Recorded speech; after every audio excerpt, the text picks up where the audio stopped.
right. Well, why don't we get rolling? Welcome everybody to our session today on we're calling it managing and growing talent in the cloud's third wave. I'll call it three experts that are going to talk to us about the talent war and the great resignation and all kinds of fun industry trends and how to potentially combat that. We here at Tercera have been smack dab in the middle and talking to lots and lots of different services firms over the last year about this trend. And I'd say universally speaking, when you ask any services executive what is their number one challenge, it is finding and retaining and growing their talent base. And so excited to be talking about that today. So before we get going, I want to give a little bit of background on us, the quick 30-second commercial, and then I'm going to turn it over to Lisa to introduce our panelists and also to kind of talk you through how we're going to facilitate the session. I will ask that everyone, go on mute. We will take questions at the end or facilitate through questions. So if you do have any questions, put them in the Q&A box and we'll get to those at probably 35 minutes past the hour by way of facilitation. So Tercera, who are we? We are a growth-focused investment and advisory firm. What does that mean? We are betting on third wave services providers. And we provide capital like a lot of firms out there, but more importantly, we are trying to do it a little bit differently by also providing a level of advisory or counsel and a deep set of connections in the industry. We've got three of those great connections here today to join us, and I'm going to let Lisa introduce them and kick things off. Great, sounds good. Thanks, Chris. Like Chris, I'm really happy to be having this session today. It's an important, timely topic, as I think we all know. Definitely want to introduce our guests. We have three of what I would call the best with us today. So very happy to have you guys join us. So first, Heidi. She is the Chief Strategy and Growth Officer for Cornerstone On Demand. She's spent time in a variety of roles at Marcus Buckingham and Aperio. She was the co-founder of Knowledge Infusion, which is an HR strategy firm. And I would describe Heidi as, first, a really great leader, a super great human. And then incidentally, she has a tremendous amount of experience in employee development, among a number of other things. So very happy to have Heidi on board with us today. And then our next guest is Julie Barker. So Julie just recently founded a new venture, which is Cultivate Talent. So she is the CEO and founder of that firm, which is a talent management consulting firm. She's, prior to that, had a number of HR leadership and talent and recruiting roles at organizations like Xylo and Aperio. And, I would describe Julie as, one, a really good friend, but then second, just a fun person to banter all things HR and talent related. So very happy to have her join us as well. And then last but not least is Matt Henwood. So Matt joins us. He is currently at the SVP of Operations and Delivery at Envoy, which is a Zendesk services shop. And he's had a number of services leadership, delivery operations roles at organizations like Seven Summits and Aperio. And I would, and for those of you who are on the meeting or listening to this who have met and worked with Matt before, I would describe him as one of the go-to culture and employee engagement champions. So really excited to have him part of the conversation as well. So thanks, guys, for joining. Very happy to have you here. So let me talk just a little bit. I know, Chris did a little bit of a setup, but let me talk a little bit about the topic at hand. One I know we're all familiar with, which is, there's this sort of war for talent in the IT services space, and it's becoming very tough. We're experiencing what is being called as a great resignation, and opinions on that terminology aside, that's probably a separate webinar. What we are experiencing, though, as a result of that is that there's, clearly a number of people who are choosing to either change jobs, move to a similar job in another organization, or change careers altogether, which is, certainly creating a lot of chaos and churn in the services firms. But what we at Tercera believe, is that this is addressable, and it's addressable through processes and culture shifts within your firms. So with that in mind, what we want to do today is have a bit of a conversation around how talent strategies are changing, and then also what we would view as progressive companies are doing to address this, so-called war for talent. So like Chris was setting up, what we're going to do is we're going to spend about 25-30 minutes on interview style on the 3 topics: recruiting talent, growing talent, and retaining talent.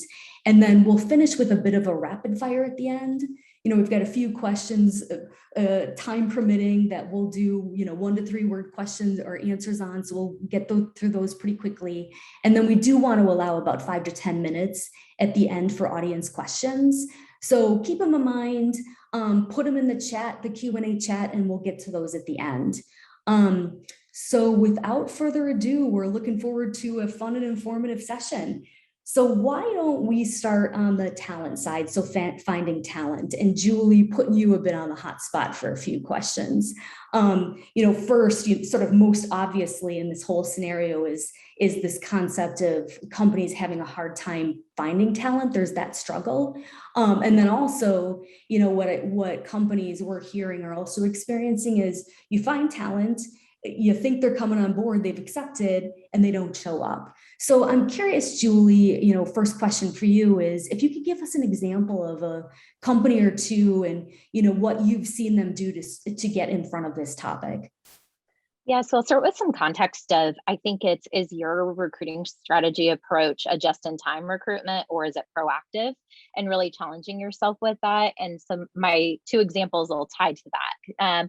So when I just did a post recently and asked folks when they've had multiple offers, decision points, and making those decisions, several of those have been engaged with those companies, following those companies, had conversations 9 months to a year ago. So again, the context of proactive versus kind of reactive. So one example that I'd share with one of the companies that I'm working with, it's not necessarily, they wouldn't say a recruiting tactic, but it's all about connection and opportunities and referrals. And they are doing office hours for meeting with talent that's looking to grow their careers.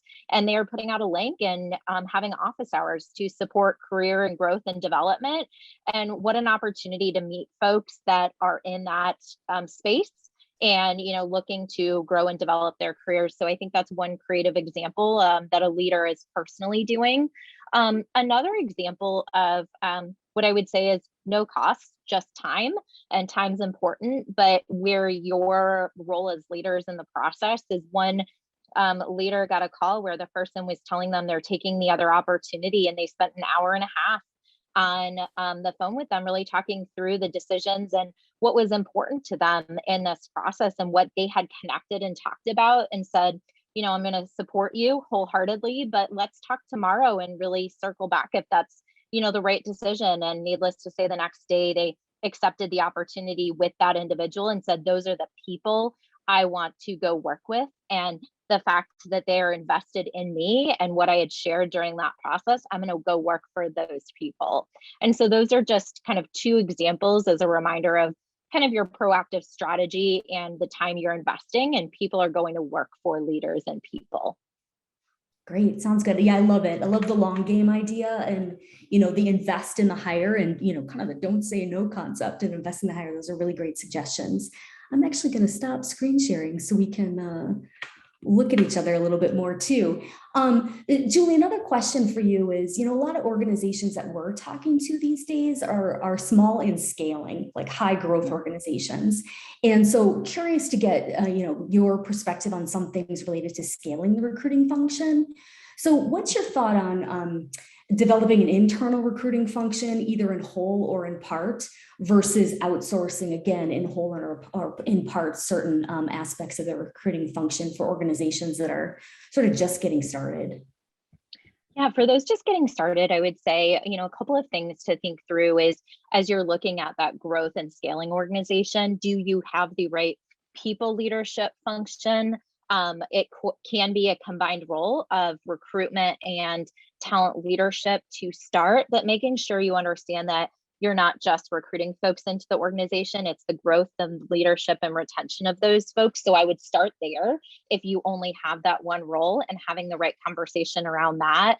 And then in terms of recruitment, I would say if you're in growth and scale, having that internal function and that person living and breathing your culture every day is just so important. They can see ahead of the curve. They're talking with leaders, and the leaders might say, I have a consultant today, but they're seeing the need for a manager, a leader tomorrow, and they're getting ahead of that and having those conversations and connecting all of those dots. So I think that's really important. Now, if there's a gap, I think some folks will look at, I know how much I need internal, but if there's gaps in support that you need, always bring in someone with the idea that you know you're scaling your organization, help that inform needs and opportunities, and where you can get skilled support with a outside partner that wants to see you scale and grow and support coming off and having you have that support internally.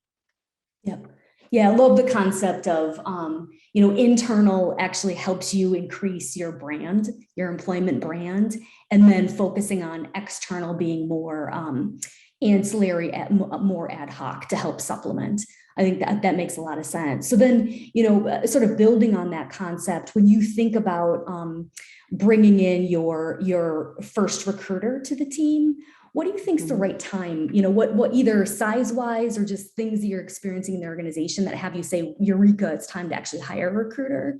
And then sort of, another add on to that is sort of beyond that point, as organizations are starting to scale outside of one geography and they're considering what their recruitment team should look like, should they be thinking about it as a centralized recruitment team, or should they be hiring recruiters on more of a local basis? So, more or less a two-part question. Yeah. So on that first piece of the when, I would look at not just kind of current state, but again, what is the growth? And so if you look at the growth, kind of going forward, bringing that on before and investing in that so you can set up kind of processes, needs of the team versus like, oh, we have a growth path of hitting 100 next year, so I'll wait till that point. So really kind of looking at the growth ahead and bringing that in to get the function kind of there. Again, I would look at that holistic kind of people leadership. And then probably most likely that first hire is going to be in recruitment. So I would look at it kind of holistically that way. And then globally, how I would think about that is, are you growing a team in a given region? So for example, are you looking at, Latin America and you're looking at growing a team and a function there, then you likely, want presence, you want support there longer term. So having a plan and strategy there. If you're looking at, for example, I'm going to hire 3 sales folks in the UK, but I don't long-term look to have, a long-term strategy there. You might not have a given resource in that country, and you're looking to support that by having great external partners and resources. And again, just knowing your strategy in that given market and region and having the right resources to support that. So that's how I would look at it. If you have resources in those given regions, because it's really important to have that specialty and understanding the market, understanding what's really important to those teams, make sure there is a connection back where they are reporting into, the function holistically, because there are so many things that can also be utilized as processes, strategy, recruitment, technologies, different things from that perspective. So that tie and connection back is really important. Yeah, that makes sense. I mean, we're seeing that a lot too, is it is hard to recruit in a geography if you don't have that either direct exposure or even are physically located. I like the concept of, if it's 1 or 2 hires, then, maybe it's the more global team, but if it's beyond that, you probably want to hire more local. That makes sense. Shifting gears just a little bit, what about differentiation? I mean, there are so many people trying to hire so many people these days, and it's really tough to differentiate yourself from a recruitment angle to potential candidates. What have you seen? I mean, can you give some examples of what you've seen works best for differentiation? Yeah, so I think it's really like knowing what is your story, and if your story is just we're going to grow and we're going to be an awesome company, that's great. so are those same conversations with, everyone else that they're having. So what is different? What's unique? What's special about your culture? What are development opportunities? What are real stories of individuals, employees, and what would they say about the organization? Because that's where you feel what does it look like to be a part of this organization every day? And that's going to be, what's unique. What are unique things you're doing as a services organization that you're able to compete differently in this space? Because I know a lot of, I do work with Salesforce consulting firms, and that is a really important conversation because it is very much there are many of them, and consultants have many of those opportunities, for example. So what are you doing uniquely to serve your customers, to support differently, and to have your teams, organize differently, develop differently? So that piece is going to be really important. And how do you tell that story so that folks see that from individuals, day to day? Yeah, I mean, a follow-on question to that is, how do you do that? I mean, do you deck people against in the recruitment process sharing those stories, or do you do it online as part of your advertisements? Like, what's the sort of best way to bring that home? Yeah, I think it's, definitely both. You want to share those so that people, again, use the example that someone starts following you and they're maybe a candidate 9 months to a year later. So you want that opportunity. You want people wanting to share that. You want them to feel like, I love being here and I want to share that. And I want people to know what it looks like. But also in your recruiting process, it's the reminder of, I think there have been times we've gotten away from the role in the process is both for the candidate to learn about what it looks like to be here, and for you to learn about what it would look like for them to work there. And reminder of the role is both, and sharing and giving them that experience and understanding. So it's not just to interview them for 30 minutes and 30 seconds of, do you have questions? So I think it's teeing that up in the process and helping them understand, their role and what you hope that they're able to share in that. Great. So I can't help but ask, I mean, there's so many other questions we can ask in the recruitment function, but there's a big topic around college recruiting, and we could have one webinar just specifically on college recruiting. But I guess any final thoughts on, how best practices on building up a college recruiting program? Yeah, so I think in the last couple of years, it's interesting. It was such a focus for many companies. And I feel like in the last couple of years that has slowed up a bit. And obviously there's many reasons even in the last year. So I think it's a huge opportunity for companies right now to kind of reimagine, what does that look like within your organization? How are you not just looking at those 8 years of experience and how do you compete for the exact same talent? But how do you build and grow and develop that talent? And one of the greatest ways is to look at those college, and just different programs that you can develop that talent from. And I think one of the most important things is looking at, it's a partnership with the business. So having someone within talent and having someone within the business focused on this, because it's not just recruiting those folks, it's having a program to really ramp and grow and develop them. And they are super excited by having that program and that opportunity to develop in the role. So it's unique, and it's something that they're looking for. So I think there's an opportunity, because it's really kind of gone. It's a lot less in the last few years. And I think there's an opportunity to get those key partnerships with programs, with universities, and again, go back to kind of that growing and developing talent. Great. Yeah, more to come on. Oh, go ahead. To jump in, I'm curious, Matt, Yeah. your perspective. I mean, obviously coming, at Envoy, you guys are ramping like crazy right now. Maybe compare and contrast what you're seeing today versus Seven Summits, specifically to college recruiting. Because I think that is such a hot topic right now.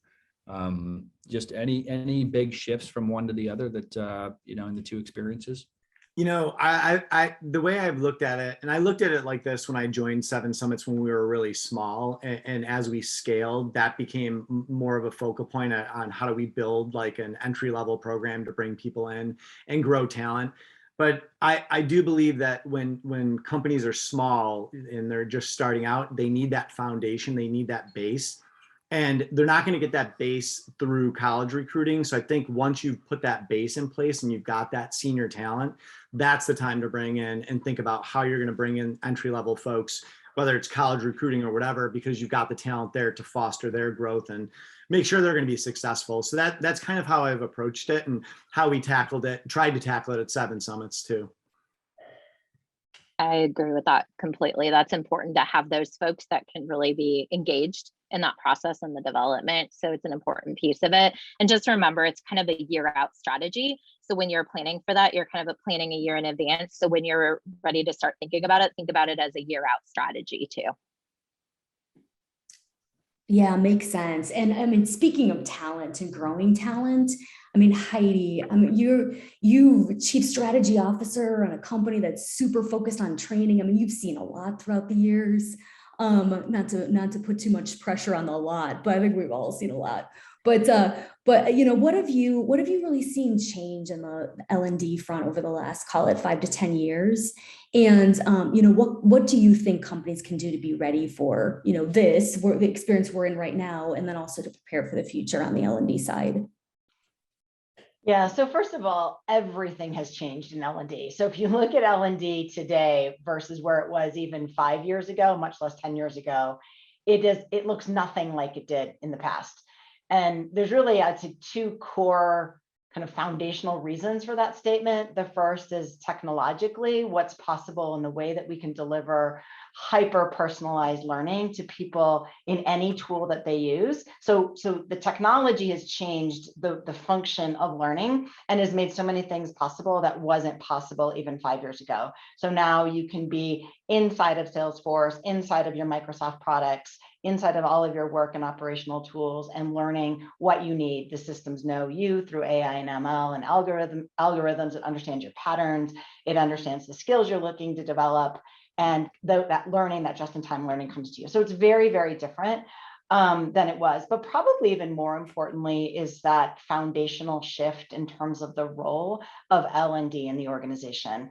It's really become what I would consider a core competence of strong businesses today. And businesses that thrive and succeed and grow recognize that they can only do so if they put tremendous amount of focus and priority on growing their people. I thought it was interesting how many times Julie in her recruiting section actually talked about the importance of developing and growing people. So it actually starts with the recruiting function, because you cannot attract people today if you can't show them how you're going to help them grow their skills.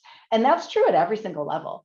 Certainly it's true for entry-level positions, but it's really true for every position. And that's because skills are changing so fast. The world is changing so quickly around us that organizations can't keep up. They can't retool their people fast enough if they're not laser focused on skill development. And I thought there's a recent statistic by the World Economic Forum saying that by 2025, yeah, that's like 4 years from now, 44% of the skills that employees use today will have changed. 44%. And that's true at all levels. So if you think about how often all of us are learning, I mean, I go out to Google or seek a peer, I don't know how many times a day to learn something, probably 15 times a day. It's just becoming a prerequisite in the way that we work. And so companies have really shifted from, L&D has shifted from this sidebar function, which was, we know we need to grow leaders, and we know we need to teach people, we need to onboard people, and then teach them some core basic, very often compliance related training to make sure that our IT security policies are followed, et cetera, sexual harassment training, to, wow, our people have to keep up. Their skills are rapidly becoming obsolete. So that's just changed the function entirely. And so we've seen this just tremendous amount of focus on skill development and this obligation of companies to continuously retool their people so that they can perform in role. But just as importantly, because people are in the driver's seat and they hold the power of their careers, and the Great Resignation has just accelerated a trend that we've been seeing. In order to retain your people, you have to go beyond skilling them for their current role, and you have to enable and provide an environment where they can explore and develop skills based on their interests and their own unique career aspirations, not just their current role. So companies are really looking for ways to create an environment and provide the tools and resources to employees so that they can grow and roll, and then they can grow skills that might even be outside of what that company's core business is, but that in order to retain employees, we need to create that environment so that they're growing in the areas that they're interested in and they want to learn about. So I mean, we see, as an example, masterclass. That's a great example of content. And masterclass is now becoming a perk in many organizations because people just want to naturally learn and grow. And the number one reason people leave organizations, it used to be their manager. Today, it's definitely not compensation. It used to be their manager. And today it's the lack of opportunity to grow and develop. And so that is creating an entirely different level of focus, level of resource, and even level of focus on what kinds of skills we need. So we're also seeing this shift. Everyone talks about digital skills. What's really interesting, and that's kind of become table stakes. So organizations, we don't hear companies talking about developing digital skills as much anymore. That is baseline. Of course, we need to develop digital skills. What companies are actually most concerned about, and you can see that based on our data. And if you look at, we have 75 million users, so we can see what people are learning, what they're searching on, what skills they're looking to develop.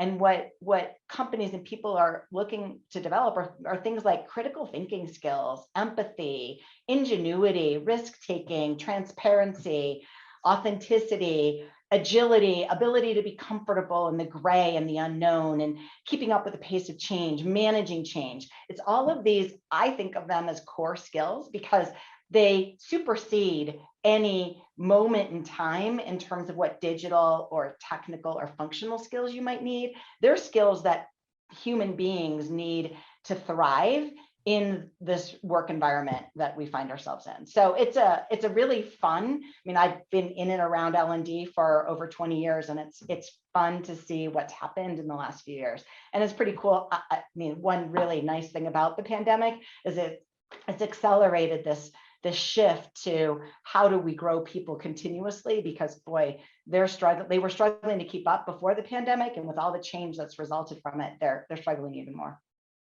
Yeah, that makes sense. I mean, how do you get started? So again, you're a small scaling organization and you're thinking through, you're listening to this and saying there's a lot there. I guess two questions. One is, when do you know that it's the right time to build an actual L&D function? And hire an L&D leader, and what do you look for, and sort of where does that sit? Does it sit in HR, or aspects of it sit in HR? Does it sit in delivery? Like, how do you get this function going? Yeah, let me just to make it even a harder question. Oh, like, no. how do you budget for it? Like, Yeah. let's say I'm a CEO of 100 to 200 person services firm, which we talk to a lot of them. Everyone knows it's important. Do I dedicate one person, two person? Do I contract it out? Like, budgeting for, how important this is, I think is hard at this stage. There's a lot of other priorities. Yeah. How do you budget for it? Yeah, no, great question. So first of all, I do think it is a core competence, and it is critical to the operations of a company. So think about, we're going to move into Matt's section and really more focusing on delivery and culture. If your people do not have the skills to perform the work and deliver what the customer's expectations are, you will not be able to operate your business. You certainly won't grow. So, and I'm sure we've got a lot of services leaders on the call today, and 9 times out of 10 customer escalations come from what I would consider these core skill gaps in our team. And it's not lack of knowledge of the tool. It's actually all of the other stuff around it that where the failure points typically arise. So I think it's actually a core to operations. Now, that being said, part of the question was, should it sit in delivery or the people function? If you can only budget it as part of delivery and get approval for there, fine, that'll work. But I actually think it should be one of your very, very first, and I think Julia alluded to this as well, one of, if not the very first hire you make. within a people function. Because if you're not growing your people every single day, your business, you will not be able to compete. So there's a strong business case to be made for it. It's not something you should outsource in terms of the people side of it, because it's so core to both delivery as well as culture. I don't think either of those pieces of a services business can be effectively outsourced. Now, that being said, there are just tremendous assets. You don't need to do all this yourself. I really am not a believer in developing curriculum internally, except for those areas where it's proprietary or something unique to you. So clearly onboarding, your onboarding process is going to be unique. It's very specific standards and expectations and processes and delivery models that are unique and your own methodology. Obviously, those are the areas that you're going to need to develop on your own. But in terms of finding quality content in the world today, there are so many libraries of content that can span all of your core, both business and leadership and management skill sets that you need, including digital skills, that I think that's a key investment in addition to hiring a person charged with growing people. Now, what's interesting, both Julie and I have used the word growing and developing more than learning. So the mission of that person needs to be broader than traditional learning. It's not just consuming courses.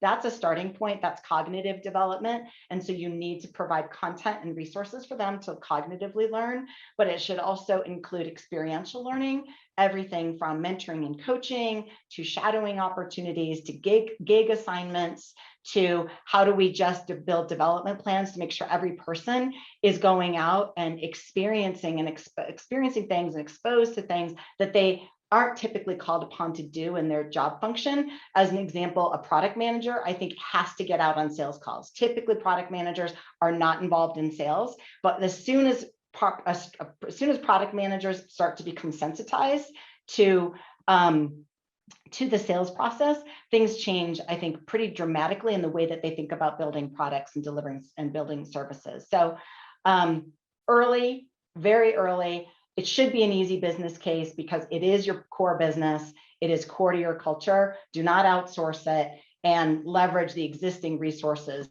outside of the organization in terms of licensing content libraries. Lisa, Yeah, wow. I know you want to go to Matt because I want to go to Matt too, but I want to ask one very targeted question to Heidi. Yeah. It's the first hire in this role of growth and development. What's the title?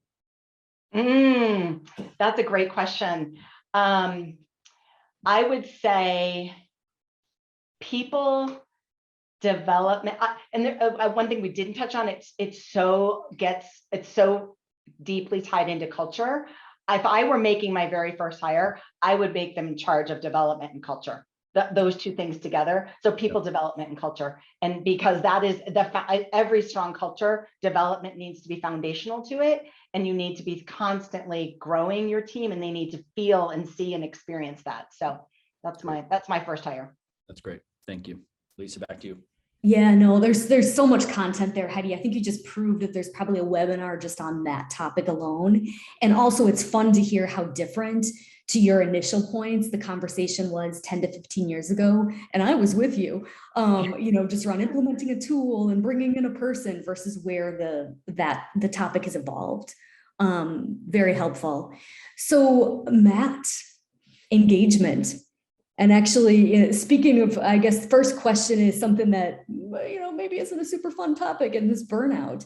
So, I mean, companies are scaling these days. There's a delay, or hiring is more challenging. So there tends to be delays in hiring, and there's turnover, and I mean that can take a huge toll on the existing employee population. And so burnout is a real thing. It has always been something to be considered, but it's even more so now. So I'm curious for any tips or tricks you have around how you monitor that, knowing who's burned out to what extent, kind of getting a gauge on it, how you manage burnout, especially given now that there's a lot more remote work that's occurring. Yeah, I think it starts with just kind of understanding what's causing the burnout. Heidi touched on some of it. People get bored sometimes with what they're doing, and they want to grow and they want to try new things. That can lead to burnout. You can lay too much work on somebody. That can lead to burnout if that lasts and persists for too long. People may be fatigued. 2 years of COVID, almost, and we've been home for a long time, and people are experiencing different things in their personal life. That is definitely a relatively newish factor that every company is dealing with. So I think it's figuring out what's causing the burnout, and then leaning into those areas. So, too much work on somebody, that's a pretty common one, especially in a professional services organization. A good PSA tool will help. Knowing how you're running your operations and your staffing motion internally, and having visibility to the work that you're asking people to do, and making sure that they're being honest about how much time it's actually taking to get that work done, is absolutely one area to focus on, to make sure you kind of optimize how you take advantage of the resources you have for the work that you need to get done. But also, creating a forum and a level of trust with your team, so that each member of the team can go to their manager and they're actively having regular conversations, and the management team, leadership team is dialed into how people are doing. That's fundamental, because you won't know that burnout exists if they're not talking to other people. And I've seen that happen before, and it's a huge gap to making sure that engagement exists, so that you can help action, when people are burning out. And then the boredom thing, right? When people are like, I've been doing this, I'm a perfect example. I project managed in the services world for 15 plus years. I got sick of it. I wanted to do something new. You need that whole career path conversation, and creating those opportunities for people, and giving people a shot, even maybe when it's not perfect. If they're valuable members of the team, finding ways to get them engaged, and maybe even looking at ways to diversify their week, right? Give them different things to do, so that it's not the same rinse and repeat every day, and they feel like they're being exposed to things that are helping them grow on a personal level. On the home front, that the whole fatigue and the burnout that's happening on the home front for people, that again, I think, is management engagement on a regular basis, and creating a personal connection with people on your team, so that you can actually have some honest conversations and help people, and help them navigate, what they might be dealing with outside of work. Great. Sounds good. So you talked a lot about employee engagement, and companies say that they're focused on employee engagement, and sort of depending on where they are in their life cycle, that may or may not be necessarily fully the case. I'm curious if an organization, again, small scaling, realizing that this needs to be a focus. They've been recruiting, and now they're getting to the point where they're like, this is actually something I need to be focused on. What are one or two things that you think that they should focus on first from an employee engagement perspective? I think I'll go back to kind of my first question and answer. I think it's making that personal connection, and everybody has a different comfort level in terms of what they're willing to share and what they're not willing to share, but creating a personal connection and creating a relationship with people on your team, and then fostering and growing that relationship, I think is super important. I saw it working with teams in India, for example, where, if you didn't get to know the people on those teams when you're working in like these geographically dispersed kind of setups, it's a lot harder to get work done, and it's harder for the employee to get work done too. But when you know each other better, you can communicate more easily, and you can create higher levels of engagement. I also think just having multiple forums to connect with people, not just one-on-ones or project meetings, but simple things like having monthly all hands, sharing what's going on at the company level, so people feel like they're a part of something bigger than just what they're doing day to day. Creating forums and giving teams an opportunity to, like, managers to bring their teams together, whether it's virtual or maybe soon to be in person.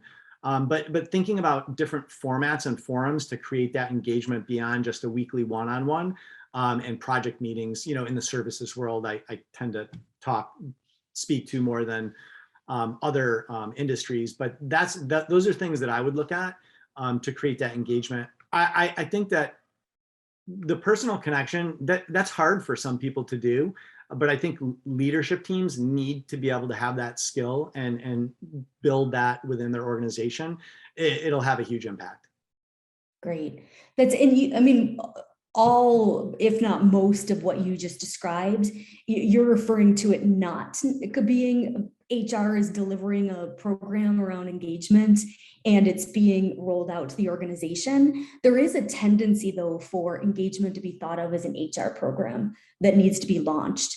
What advice do you have for, and you've alluded to, or referred to, not just alluded to, programs that are being executed by the delivery organization, but what advice do you have for organizations that maybe see it more as an HR function to have it be something that is really ingrained in the fabric of the organization?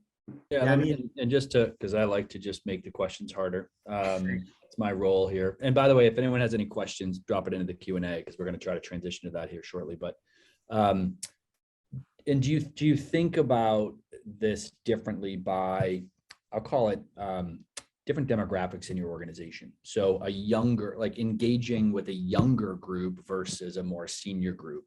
Another segmentation of international versus domestic. Because it's easy to talk about engagements generically. How you engage the millennial college student is very different than how I would engage Matt Henwood.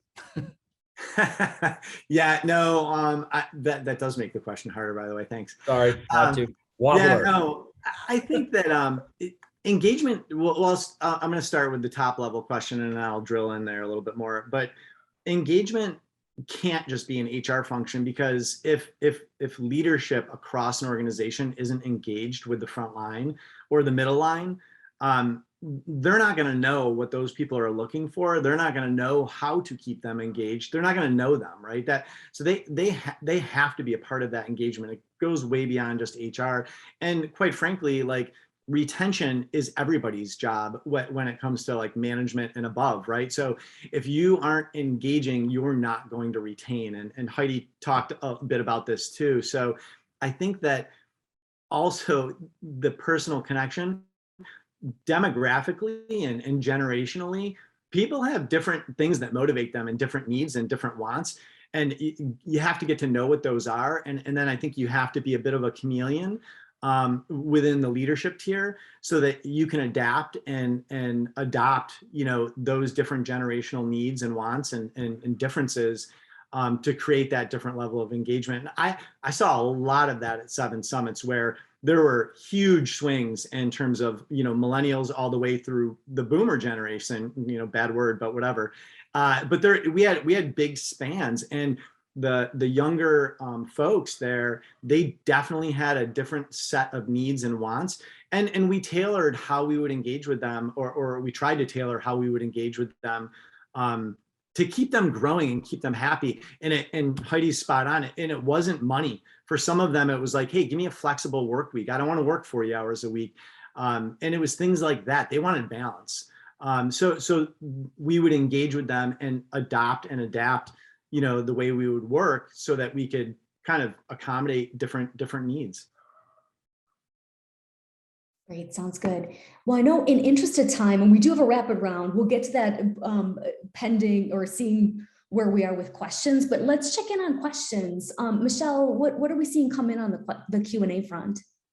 Yeah, we have 2 good ones. So I won't make them as hard as Chris does. So the first one though is, and I'm gonna tee it up to Heidi first, although Julie probably has some comments on this as well. But what do you think the right ratio is for people and culture teams to total employee population? So that's a good one. So historically, the generic ratio has been 1 people and culture staff member to every 100 employees. We're starting to see that shift, particularly over the last 2 years, start to come down and looking at closer to 1 to 50. Certainly services organizations tend to have a larger HR staff relative to total headcount than other industries, because they are a people industry. So they have long historically sort of had a heavier kind of weighted HR staff versus some other industries, which is lighter touch from an HR perspective. So in services, we've often seen 1 to 50. Now, when you're much smaller than that, then it becomes a question of, okay, so you have 25 employees. Does that mean you don't need someone charged with people and culture? As I think we've all said before, we think it's actually a very important place to invest early. So even for smaller businesses, I think that ratio starts to shift. But as you scale, I think aspirationally you get to around 1 to 50. Julie, what are you saying? Yeah, that's exactly right in terms of it evolving. Like I'm seeing kind of 2 to 3 per 100. So that 1 to 50 is about spot on. I'm seeing the average of when folks are bringing on that first kind of talent leadership hire is the 30 to 40 range. A lot of times even as early as the 20s. So seeing a similar thing. I think the reminder is it reactive or proactive? And when you have 1 to 100, it's reactive. And when you get to those, other numbers we're talking about, it's proactive, where you're seeing even up to the 3, because you're looking at everything from growth and development. You're looking at your total rewards strategy. You're looking at onboarding. You're looking at proactive versus just-in-time recruitment. So a reminder of kind of why you're seeing kind of those numbers. And again, this function being so critical is people are the business in a services company. And so that's why you're seeing those earlier hires in that as well. And why I also kind of went and kind of did this business is like, there's such an importance in that critical kind of startup, stage and scale up stage. So yeah, seeing similar things there to Heidi. Yeah, Okay, I would say, Julie, 1 to 100 enables you to run an HR function, which is Yes. operational HR, and 1 to 50, or even as you said, could be 2 to 50, enables you to build a people and culture function. So don't call it people and culture and set yourself up for false expectations and not able to deliver if you're going to shoot for that 1 to 100 ratio. That's Call great. it So Julie, I'm going to give this one to you, although I'm sure everyone has an opinion on this too. But how do you best balance the need to hire quickly to scale and hire intentionally to ensure diversity? Is it better to have a recruiter specifically focused on diversity recruiting, or is it something that you just embed in the function? I would say because we're talking about probably a little bit earlier on, kind of that startup to scale up, I would say, is every leader invested in why you're doing what you're doing, how you're looking at diversity, equity, and inclusion. And if you're just looking at it as a recruitment function versus inclusion and belonging and how you're retaining that talent, there's a gap, because I think, making sure it goes into how you're onboarding inclusion in the company. So I would say it has to be holistic. Otherwise, you're missing that opportunity across. And I would say this is where that approach of always recruiting and, looking at that proactive strategy. If you're just looking at, I need to hire someone in 2 weeks and, there's no other way, you have to be able to do both. So you might have to hire that person in 2 weeks, but how are you also continually building that pipeline? One thing I did with leaders that I worked with at my last company is every quarter, it was whether you were going to an event, where you're going to a virtual event, you saw projects someone posted about, talked about a client, and they reached out for a virtual coffee, and they were meeting folks that were outside of their network. And that was a way to build those pipelines for future. So I think you can have multiple approaches, and it's the recruiter might be helping with the strategy, but it's across the leaders in the business as well. That's great. So this one's for you, Matt. How accessible do you think, especially because you mentioned, is that flexible work week? I think especially in a services organization with customer facing teams, 4-day work week, not 40-hour weeks for kind of FTEs. Yeah, I mean, I did it at my last company, and we're doing it in spades at my current company. I think it's super accessible. I think you just have to wrap your head around how you would execute it, and again, how you would manage operationally against those folks that aren't going to be full time, to make sure that you're not taking advantage of the fact, what they want to give versus what you want from them, and map the work accordingly. So I think it's super accessible. I think any company can do it. They just have to think about how they would structure their compensation, and then how they would manage it operationally internally. That's great. Chris, since you like to ask the hard questions, this one's for you, actually. Any thoughts on remote working versus investing in office space? I know you're opinionated on this. And if remote, how often do you get together? Yeah, I think it's such a transitional time right now. I believe in physical location, especially for what I'll call it younger, more junior ramping associates. I think the camaraderie, the culture that you can kind of create, they want to learn from each other in many, many cases. I think giving people flexibility to have a in and out schedule, but early on, I think a physical location is important. right now, I think getting people together is critical, honestly. It could be in a remote, it could be in a, in a WeWork like space, if you will, but I think they just miss each other right now. And there's certainly, I think, I've been part of meetings recently where people are back together for the first time in a long time, and the energy lift and boost people get is significant. And so I think over time, there'll end up being some equilibrium that settles out. But I would optimize for physical locations for more junior resources. I think it could be more virtual as the seniority progresses over time. Great. I'm in on the getting together too. A lot of you are in budgets right now for next year. Put it in the budget, because it's a lot easier if you're building that in right now versus mid-year next year, really wanting to make it happen and trying to figure out where to take from the wallet. So right now is a great time to plan for how to make that happen. So stick that in the budget today too. That's a great point. So we've got two more. And so I'm going to try and get these quick, but curious, so Julie or Matt, either one can arm wrestle for this one, but what's your perspective on the insane talent market in India right now and how to recruit and retain in spite of that market? Do you want to go first, Julie? I have a perspective for sure. Go ahead. I think the talent market in India is probably tenfold harder than it is in the United States. Salaries are skyrocketing. It takes 2 months for somebody to exit one company and join another company, and while they accept an offer, they continue shopping and then they don't show up, and it's much worse there. And I think that because of what people are experiencing in India from a talent market perspective, it's going to force companies to look at other offshore options, because it's super disruptive to just running your business to have to deal with that. But that's the reality of what's going on in India: skyrocketing salaries and a ton of opportunity, and people not showing up, even worse than in the US. So I would recommend evaluating options that give you a little bit more diversity to get away from that for a little while. I'm hearing and seeing similar things, Matt. So I think the latest number is 40 to 45% that I'm seeing of offers accepted where folks do not start. So I've been tracking that over time, and it's 40 to 45 there. So, that's extremely hard to plan for, right? So I think if you are there and you're still continuing, to build a strategy there, I think there's some important things of having some key folks that are in market and region they're helping you build that. It's not going to change every dynamic there, but those are some important factors. Again, back to what is your growth and development strategy there? That is super important.